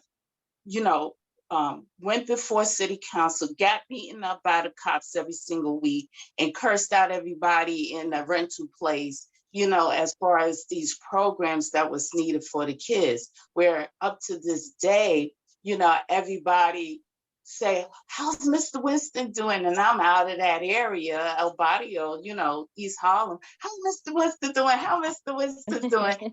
and brother Thomas, that's my father's name. So, everybody just know and appreciate him for what he have done for the community. And this is what we need back in the community, and get them more structure and get them to be able to sit down, and for our great leaders like you, Brother High, you as Brother Chad, you as far as Sister Elisa Zombie, as well as Veronica and Shamago, and everybody here that's on this panel who I have not mentioned, to let them know, hey, this is what happened back in the 50s and 60s, and we still discussing the same issues that's going on, but we need to take a stand, and this is what is needed. Because when I go to this meeting, which is on the 15th of April, I'm going to present this point. And I'm going to try to get more people to get involved in our book read. And that's the one thing that I appreciate about this Second Rainbow Coalition, is that we are continuing the blueprint, which I don't know any other organization that's doing, that is a coalition. And that's bringing different views, different point on one mission. And that is to continue the campaign and giving that power to the people, Black power. Absolutely. So right, go ahead, could Rosie. I, yeah, I just want to interject a few things. So the first thing that came to my mind, sis, when you asked that question of what is it that we could do to reach the youth particularly, and other marginalized people, the first thing that came to my mind when I think of the youth is the school to prison pipeline. And so, you know, that we take this, it's a model. It's a model for all intents and purposes. It is a model that they are operating in. And we flip that on his backside. And you want to create a school to prison pipeline, we're going to create a school to a revolutionary pipeline. How do we get the kids connected to other people that can help Nice. mentor them, help organize them, help direct them? Because the youth, you know, and this is one of the parts that I really love about this particular chapter that we just read, is the fire that the youth has. And we've all been there, you know, and for us as older adults, it's a struggle just to not let that fire burn out, right? But if we, each and every one of us on this call, are doing something for a paycheck, all of us, whether it be nursing, educators, you know, social workers, whatever it may be that we are doing, we're there. We're already there, and all of us know people. You know, I don't mean to oversimplify this, but are we being very intentional about looking to see who we have where? Because we can't be in all places at all times. And so what we need to do is be proficient where we can be, because I mean, we all are balancing all kinds of different things. We're balancing our family life, you know, we're whatever it is that we're doing to earn a living and pay the bills. You know, we all incorporate study and value it, and therefore we're on, you know, group calls like this. But what is it that each of us can contribute? Who do we know? You know, if you can get into one school and find that one person, because there's at least one person, if not a handful of them, that are like-minded. You know, they may be less conscious than us or more conscious than us, or more politically aware or less politically aware. Either way, that their fire, they know that something's wrong with the system, and all of us are complicit in some way, shape, or form. I work in a mental health clinic, you know, so there's certain things that I have to do, but I find the gray areas, and all day long I stay trying to raise the consciousness of the people and agitate, educate, and even organize. So you know what, sister, what we need to do, number one, is to get these people out of the mindset of everything got to be money. Because if you had you know, Chairman Fred Hampton, you had Dr. Huey Percy Newton, if you had, you know, Sister Angela Yvette Davis and alike, you know, who volunteer. I mean, we got to motivate, you know, our youth, or anyone, matter of fact, especially our elder activists, and that nosy woman that's sitting in the window knows a lot, and really is the police in the neighborhood. Right, she police in the neighborhood from her window. Yes, the police will tell you what went down, what happened, who need to get their behind spanked, and everything. She's the intel. She's collecting all the intel. She is. Yes, she is. And a blessed one at that. I mean, get all these people to volunteer. It will be different, where everything is not money. Sister, let me share some with you. These games, you know, like, you know, these sports games, activity to make our community a village. Because right now it's amazing, but it's the truth. Where you live in a neighborhood and you don't even know the name of your neighbors. And I'm at fault of that. I don't know my neighbors that live right directly next to me, because it's either hi, how you doing, and going right out the door to go to school or go to work, and you don't see them, especially, you know, me, because I sleep in the daytime and I work at night, you know. So I mean, we got to look at the situation. Everybody is more becoming anti-social misfits because we don't have the insurance. let me share some with you that because you touched on, changing the frame of mind that everything is about money. And I'll give you an example of something that happens a lot where I work. So people end up on disability benefits, okay, whether it be for some physical condition or mental health or a combination of the two. Either way, people come in and they're coming into the clinic because they're depressed and they're anxious, right? But when you start talking to them on a human level, what it really comes down to is they don't feel productive anymore. They don't feel that they're being a quote unquote productive member of society. And so Thank you. then the conversation goes back to, you asking some key questions to get them to see that the only reason that they're feeling that way is because they've internalized the view that if you are not making money, you ain't worth nothing. You ain't Right. contributing nothing. And so then you start that conversation and you get people to see, and you start asking them, what is it that you love to do? What is it that feeds your soul? What is it that makes you feel alive? And people will start telling you all kinds of different things. And then you connect for them how they could do that with the youth, with veterans like themselves, because that's a lot of the population that comes in too, that feels like I fought for this country and now they turning their back on me. Oh yeah, that's how you feel. Why is that? And you start unpacking that little by little. It's not to say it's a simple conversation to have. People cry their eyes out, but when you validate for them, you're depressed and you're coming in here for a pill, but the wound is still open, and we're just gaping at it. We're just re-traumatizing. You're not feeling your soul. You're dying. Your spirit is dying because you feel like you're not contributing anything to this society. What can you do differently? Because now you have all this free time, but we've been conditioned to think that we have to be working, producing, giving. So we got to change that.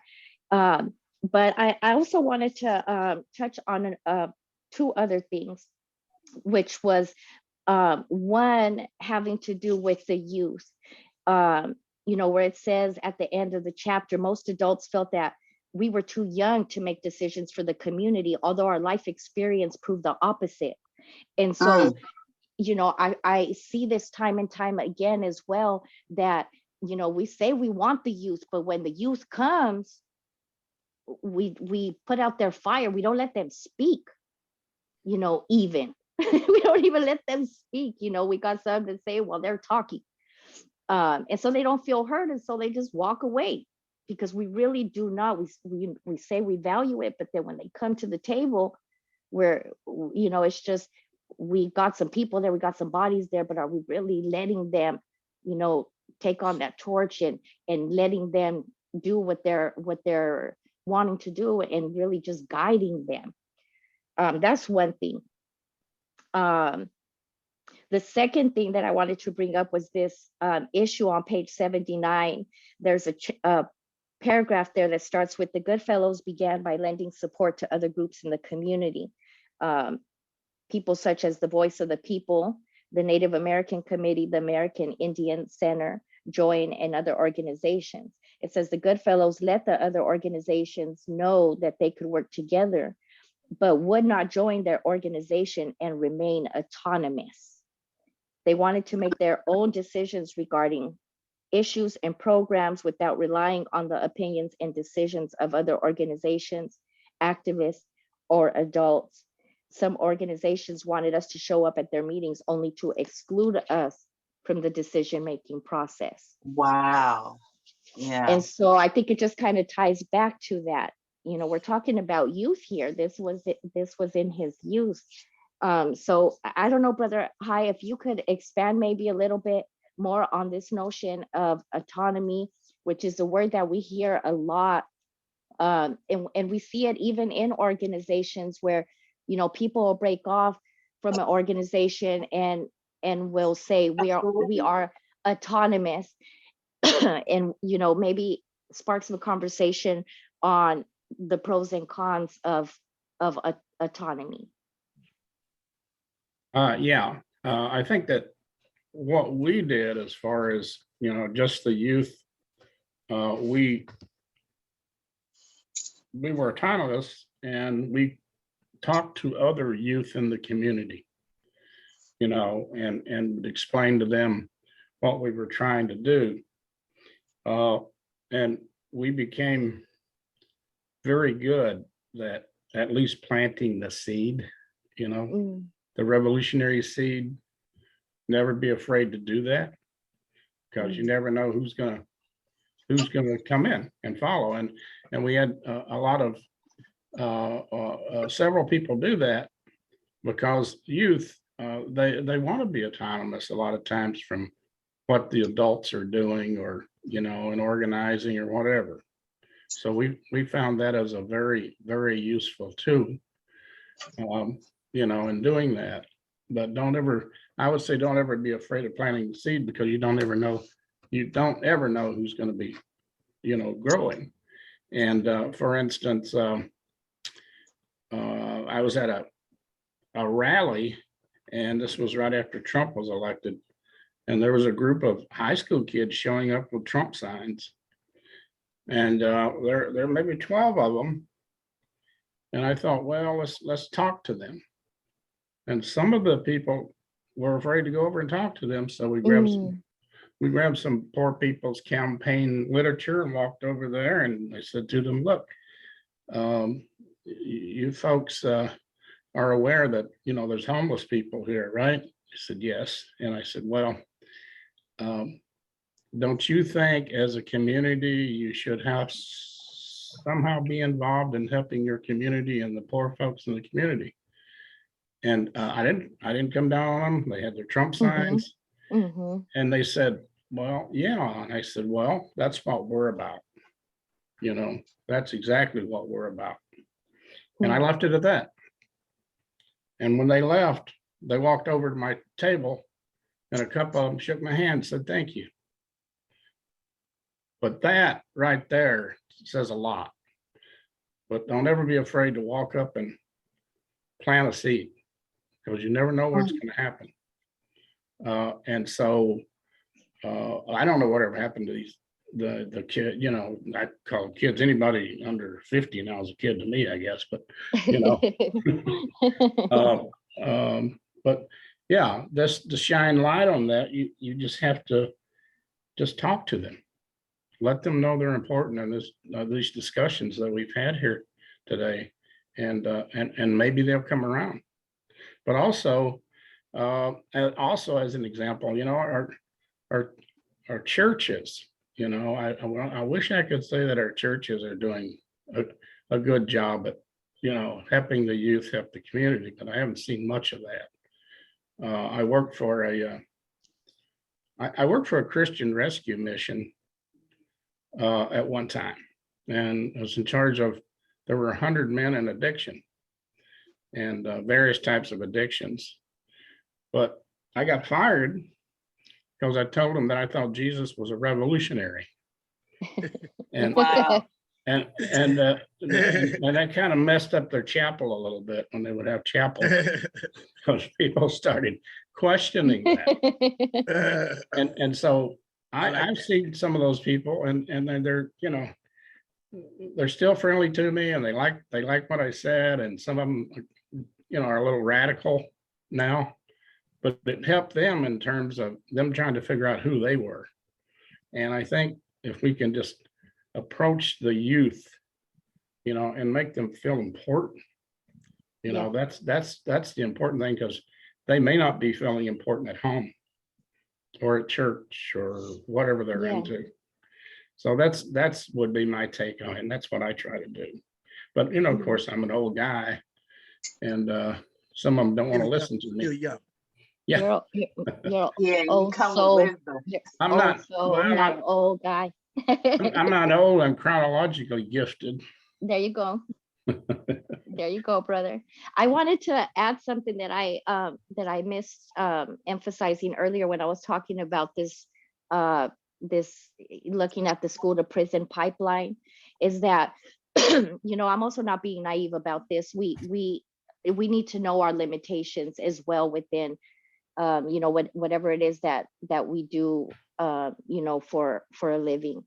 And so what I envision is you have somebody. So for example, I'm connected with a university professor who is teaching Chicano studies and Mexican American study courses.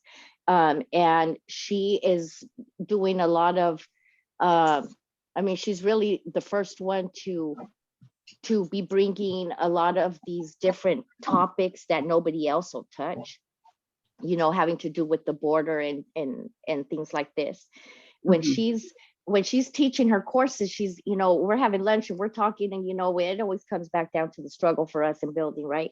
But she's telling me, her experience about, she has these young kids coming in, and they're on fire and stuff, and they're connecting with her, and in a way, because she reminds them of an aunt or a mom, a sister, a cousin, a somebody, right? And and as they're learning things, about their own identity and feeling, Brother High, what you're talking about, feeling valued as a person, not necessarily feeling like some outsider in this big institution that does not value who they really are. They'll ask her, can I bring my uncle so-and-so? He would really enjoy these type of conversations. Or, they want to bring the family, because that's the type of people that we are. We want to bring in the family, right? And so she's telling me, yeah, she's like, I've been allowing some of the students to bring in certain family members. She's like, I know I could get in trouble for that. I should be doing that. I said, yeah, sis, you pushing the line there or whatever. You may not want to do that, but what we could do is bring me in as a presenter. I'll talk to them about La Raza Unida. We'll talk to them, bring other people from different organizations that are doing things in the community, and let that be the conduit. This person's coming in as a presenter, guest speaker, giving information. It's not you giving it, it's a guest speaker coming in, and that you link the person and they have somewhere to go that's connected outside of the university, and it can't be brought back to you. So this is what I'm saying. We got to get creative, and we got to use what we have. We have enough. We have so many people that are out there, and I'm also not discounting people. When we talk about labor, I'm talking about all of us. I don't care if you work at Jack in the Box, wherever you're a janitor at a school, you still interact with the kids. Them kids will fight for you, things like that. So regardless of what it is that we do, but we have to look outside of ourselves and use the same models the same things that they're doing. We use them, flip them over, and use them in our way. So they call it networking, we call it weaving. I consider myself a weaver. I speak to somebody and I'm like, I'm not the end all be all. I cannot do all things, but I know who I can connect you with that can help you with that you're talking about. And this is what they do. These people here, they do more things on, financial literacy or whatever it may be, so that they get connected to someone that is like-minded, and we're not just leaving our babies to be connected to whomever comes across them, and just hopefully hope that they come across somebody that will touch their lives, that we have to be more intentional about linking them that way. You're right, sister. Matter of fact, this bring up a point when I was out there putting boots on the ground, asking for donations in one of the neighborhoods in Portsmouth. There was this one lady where she's pretty much the mother in the neighborhood, and I'm referring to that as she would have everybody, gangbangers, all the kids that used to rob, steal, or whatever. She would have them come over to her house. She will feed them. She will listen to them. when their parents was acting really crazy, didn't care for these kids, she said, you come right on in. And she'll give them a plate to eat, give them a listening ear. So it's a matter of respect. That's all it comes down to. It's a matter of respect, and you will be so surprised, or may not be surprised, how much these kids who feel like they are, they are not wanted, they're not cared for, will do so much for you, because is even in the field of psychology. If you don't feel productive, what is there else for you to do? Die. Mm. Yeah. And that's what we are doing to our youth today, which you see them so attached and glued to their phones. You can't pry it out of their hands, where their phone is so hot, it could burn your Right. fingertip. So we have to, make them more valuable, as you say, give them something, bring back the Job Corps. I rarely hear about that, but bring that back where you have a summer job for them where they can have that income, so they can buy things and show and know exactly how they can spend their money, either foolishly or wisely, but they have it, make them very productive instead of wandering the street or hanging out and they be charged with vagrancy or whatever it is, because you have the police officer who need to meet a quota. And then you got these city officials that don't give a damn unless it's a casino that's being open. You know what I'm saying? Because right here where I live, you don't see anybody out in the street. We have a playground. You will see one or two kids out there, and that's it. But this is a transitional area. And I'm saying, well, you have a lot of young families here, but everybody's in their house. Yeah, we got to bring back the block parties. Oh, God, no. Yeah, Like, I was talking about thinking New York right there. Block Yes. parties, sis. Yes.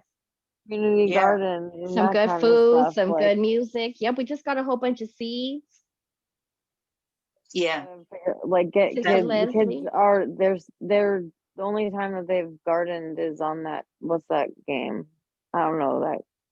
There's a I'm trying to, what is it called? Like Animal Farm or something. I don't know what the heck it's called. Mm. But they build their own house and they can farm on the freaking TV now. So they don't even have to bother to go outside. Mm.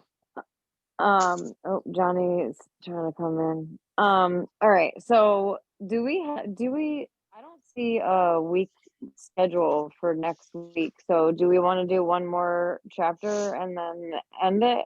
Because like 9-10 would be our 2-hour mark.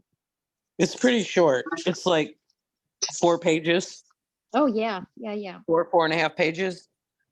All right. Because I can start sharing my screen again. Right. You want me to do it again, Alyssa? I can- I'll read fast. Well, yeah, I was gonna say, Veronica, do you want to read? Because you didn't get to read it yet. Do you I have can read. the book? I do, yes. Alright, cool. So we're on Well, page read it. 81 in the book, The War in the Neighborhood and the Birth of the Young Patriots, right? That is correct. All right, I got it up again too. If anybody needs to look at it on the screen, or at least I should. If you need to tell me that I'm not. Right. Okay. The community still thought of us as members of the Good Fellows, whose past accomplishments were the march on the Summerdale police station and police monitoring. Many of the peacemakers and older members had either moved back south or got drafted to the Vietnam War. Several of us had become more political in left-wing ideology and politics, seeing ourselves more as revolutionaries, and therefore needed a more appropriate name. In the history of the American Revolutionary War, the patriot was someone who fought to liberate people from the oppressive government of England. So we decided on the name Young Patriots Organization. The Patriots wanted the people to be liberated. We defined liberation as people having the freedom and power to make their own decisions concerning their lives, free from the threats and tyranny of an oppressive government that controlled their existence. We wanted to help the people regain the dignity that had been taken from them. The message that we were relating to the community had to be very clear and in the language that they understood. We avoided intellectual and philosophical discussions to keep them from moving to the other side of the street when they saw us. Our Southern dialect and street knowledge allowed us to have identification with them and share the same culture. They could relate to us because we shared the same living conditions and experiences that life had forced on them.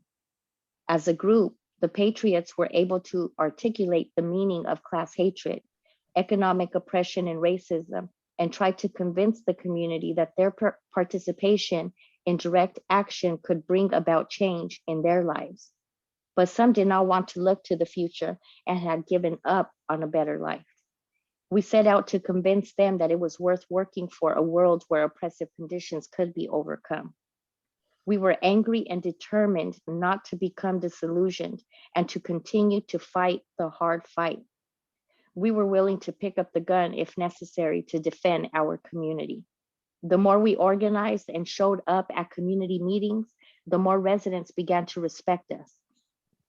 If the city and programs like the War on Poverty and Urban Renewal were not going to recognize the needs of the community, then we would put them into effect ourselves and make them recognize us. The Patriots were committed to fight Daley in his Poor People's Removal Program to the end. Judging from past history, we knew that educational institutions had upper class housing development were favorites of Daley as excuses to drive the poor out of their communities in the past. In the 1950s, $50 million in state and federal funds were used to build the University of Chicago in the Hyde Park neighborhood, removing poor Italians, Mexicans, and Blacks without replacing the housing that was destroyed. Yep. Sounds familiar, right? Yep, it's happening right here. Mm-hmm. Instead, the city built housing that the poor could not afford, turning the Hyde Park neighborhood into an upper and middle class community. The same thing happened in Lincoln Park, and the Carl Sandburg Village was built, driving out Puerto Ricans who were already pushed out of their neighborhood. Uptown was not exempt from Chicago's removal plan. The fight between Uptown's poor community and the city of Chicago intensified when Daley created the Uptown Conservation Community Council, loading it with business owners and supporters from the lakefront.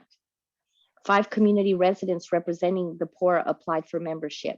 They were Chuck Geary, manager of the Tri-Faith Employment Agency and director of the Uptown Area People's Planning Committee, James Osborne, owner of the Bookstore and community organizer for the United Presbyterian Church, and also a member of the Young Patriots.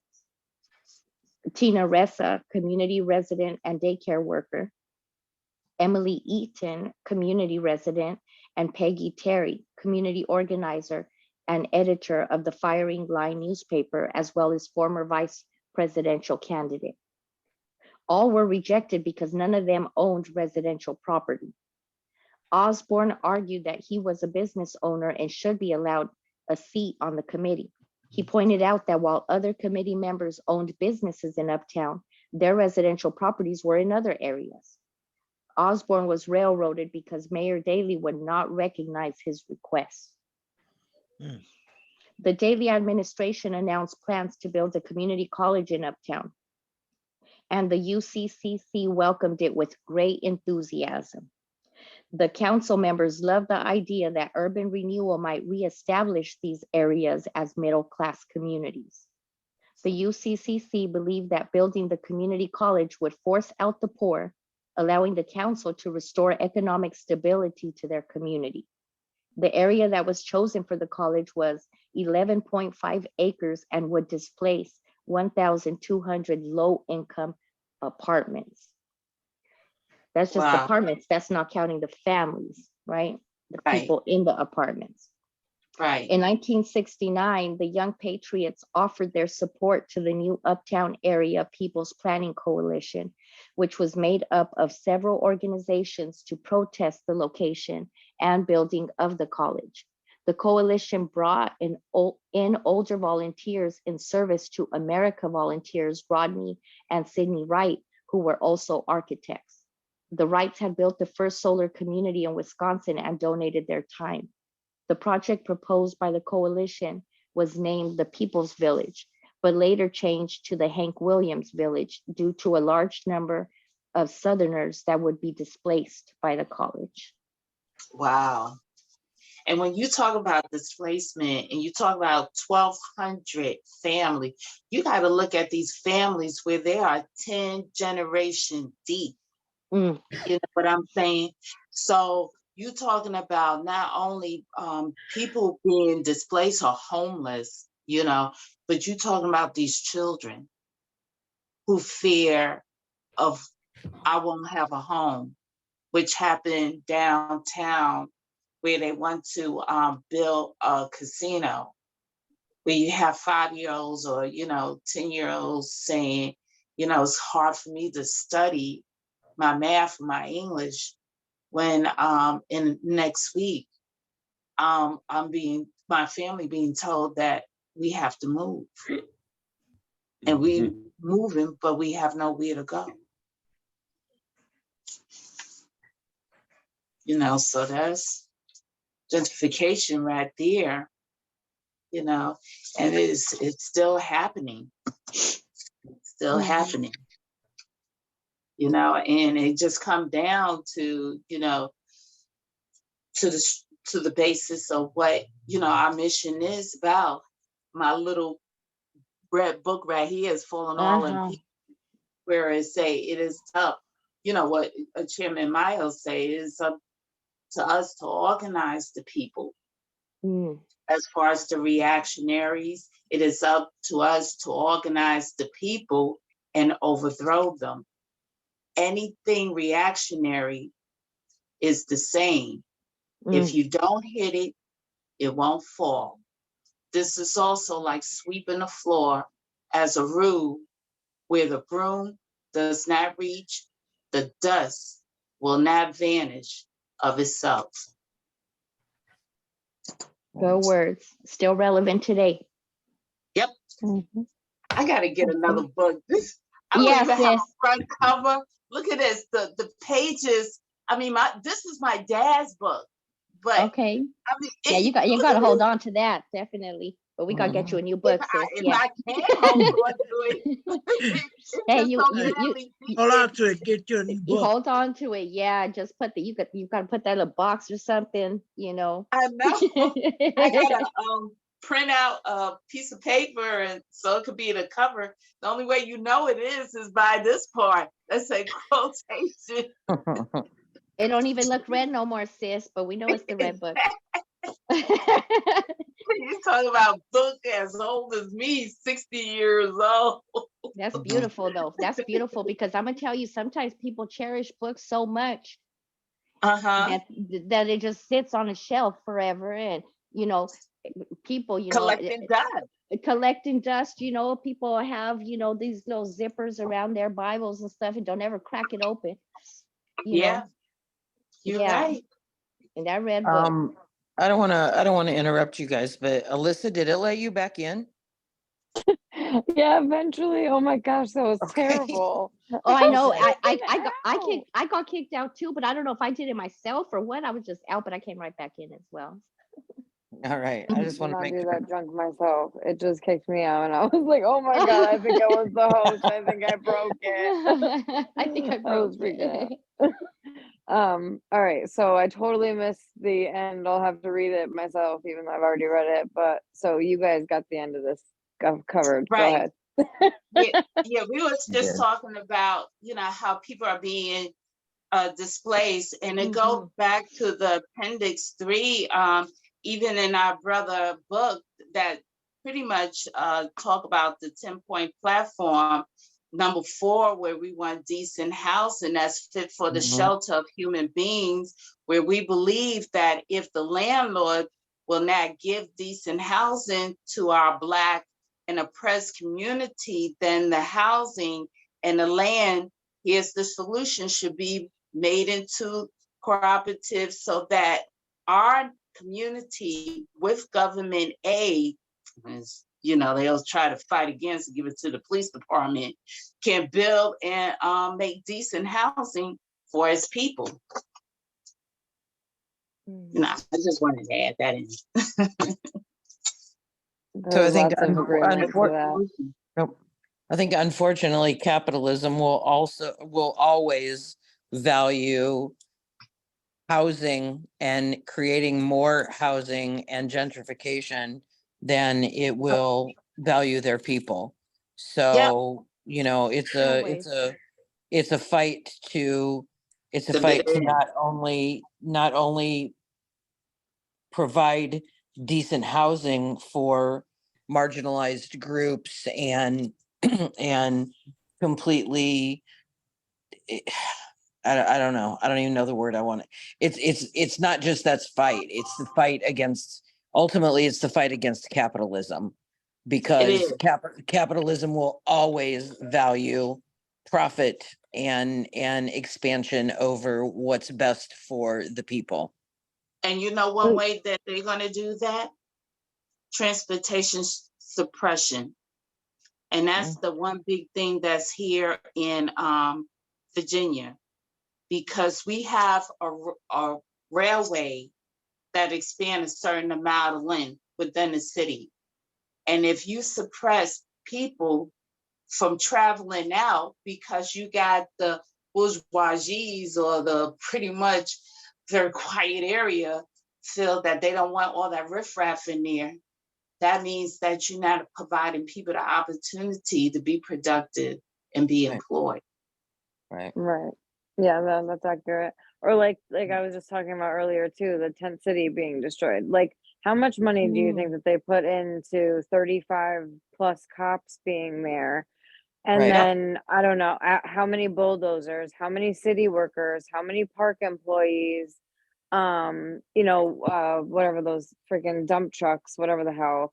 There was at least two of them literally destroying their belongings. Like, they all, I mean, that's just inhumane. But aside from that, like, how much money, what somebody was asking them, like, how is this fiscally responsible? Like, how does this make any sense?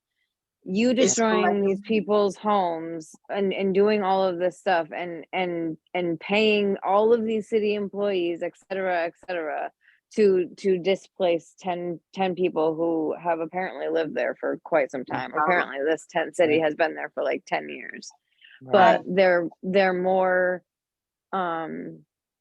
interested in the, you know, how it looks to the Yale students that all of a sudden have started utilizing a soccer field near it or something along those lines. So now those people don't have a home anymore. That's priority. Right. Honorary Chair, Chad, you had your hand up. Yeah, urban renewal. I look at it as urban genocide. Absolutely. When I came home from prison, I was working with these ex-John laws at 110th Street and Lexington Avenue, and we was constantly going around buying up houses that were being sold for $1 at that time, you know. And what we do, we buy a few houses on 112th Street or 111th Street in 2nd and 3rd Avenue. And you in my neighborhood. Yeah, that, I come from Harlem. And when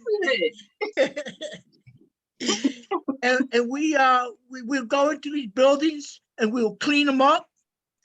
And we used to give homeless people a room where they could live. And I was doing that for a while, man. 110th Street in Lexington, 110th Street and 2nd Avenue and 1st Avenue, all that, man.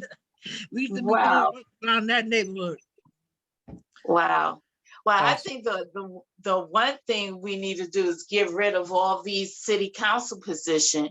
We don't need that many city councils councilors in a doggone city. We don't need all these mayors. if we can downsize these, officials who really not doing nothing but sitting stagnated in a seat for 4 to 8 years or more, keeping that seat warm and doing shit for the community, maybe we can get somewhere where that money can be allocated, in the community. Because I'm just going to give you one brief example, is that I just went to one city hall meeting just to see the structure, how it's run. And it was, of course, a resort area out there in Virginia Beach, where you had the whole community of people who filled up the seats inside, who stood in the hallway, who called them back to back and got a short-term rental bill turned over, where they had some money that was, of course, allocated to the police department, which was the highest type of funding to them, and had that money moved over to them. And I'm like, one thing that Fred Hampton, Chairman Fred Hampton Sr. said, we don't fight racism with racism. We fight racism with solidarity. If we can get all the people, motivate them, fill the seats up, have people stand in the hallway, that's how, Brother Chad, you can get those city councilors and force them to change their decision. You know what I'm saying? But I wish we could get most of them. Only thing you need is a couple of city councilors and one mayor. I don't care how big the doggone city is, but we don't need all these mayors. That's a waste of money. Yeah. Yeah. Yeah. All right. Anybody got any last minute thoughts? I lost track of this last one, so I can't really keep the conversation going. Well, from what I'm hearing today, definitely I'm going to take it to the meeting that we having about this anti-violence thing, where I know you're going to have, excuse the expression, these old farts getting together and talking about the same thing, where they're not going to even, take it outside, except for a conversation that they're having within the walls. And I'm gonna let them know and share everyone's thoughts here, and see what could be done, because every weekend someone is being shot up in the little projects that's left, which I know they're going to be every single reason for the city to stop investing money with the upkeep of these projects, to demolish them and leave more 10 layers of family homeless, leave our youth out there in the street, wandering around, where it's going to lead to opportunity. If there's a desire, there's an opportunity, because if, somebody have and I don't have, it's like eating or looking for something to eat. They're going to do whatever they can to find something to eat. Yeah, I mean, poverty is definitely the leading cause of most crime. Yep, because our kids are not productive. After school, if they do go to school, if they're not going to school hungry, they have nothing to do. They can't stay in the building, or they're going to be arrested or messed around by the cops. They have nowhere to go.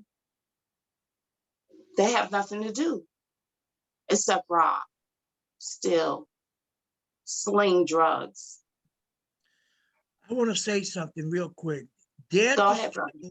Dare to struggle, to be involved, dare to win.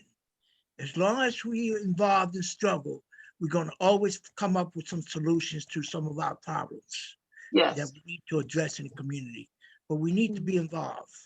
So I say, dare to struggle, dare to win. Yes, all power to the people. And Black power. Black power. As Panthers used to say, black power to black people, power to all the people. Absolutely. All right, Hyde, you got any last words for tonight? Well, no, I just, no, I've enjoyed the conversation. I really am, and I think in next chapter, you're gonna see a lot more organizing. You know, when it's talking about the People's Village and, you know, putting that organizing knowledge or at least an experiment together. But I appreciate everyone, you know, reading the book and liking the book. I never thought it would be that, but I do appreciate it. I find it very No, this is amazing. awesome. book, man. Yeah, I appreciate it. Brother Daniel, Johnny, or Brother Robert, is there anything that you want to also include? No, I think this was this is my first attending a book reading together. And I'm struck by the power of community coming together to learn, right? Coming in with an Yeah. open mind and then expressing the thought.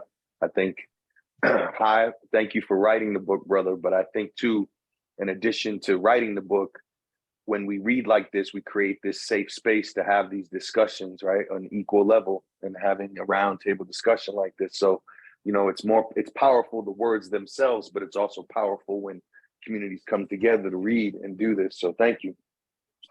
Absolutely. Yes, I absolutely. appreciate it. Yep, absolutely. Absolutely. And come back, please.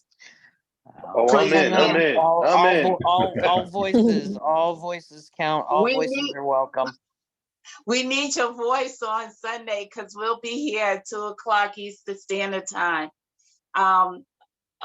Sister Veronica and we are part of the Sunday crew, and we have so much that we do, from games, having these powerful discussions, and you know, with what everyone say, we could take back to our community and to our city hall meetings or to the community meetings, and you know, share our thoughts where you know, you have more people to join in, and I really appreciate it, especially with the resources of reading books that of Brother Kwame and Honorary Conrad High, and the, you know, the life experience of Brother Chad. You don't know, but I really appreciate it, and this is so important. And I just pray that every organization will do this, which is mandatory. It's part of our general order. That's universal. Yeah, no, I really enjoy these conversations, and I don't tend to make it the Monday nights, but I do tend to get there to the Sunday afternoons. Ooh, But they're Thank you. all good, and they're all able to be watched again on YouTube if you can't make it. So, all right, Yeah. anybody else? Thank Last you. call. Absolutely. Thank you for hosting, Alyssa. Absolutely. Yeah. That's my bedtime. I might be the. Oh wait, no, Rob's younger than me. I was gonna say I might be the youngest one. But Rob's got me by at least a year. I don't know how old Johnny is. All right. Anybody? All right. Countdown. Good night. Sister Okay, Anna, you good. gonna do your countdown? Absolutely. Go ahead. Pretty You want me to traditional. count down? You gonna count down? Somebody gonna Go ahead, count down? Sister Anna. It's Okay. on That's all you, you, girlfriend. Sister Anna. I'm always counting down. Okay, on 5, we're gonna depart. I thank everybody so much. Everybody intake was so powerful. So on 5, 4, 3, 2, 1. Black power, y'all. All All power. power to the Power to the people. people. Wow.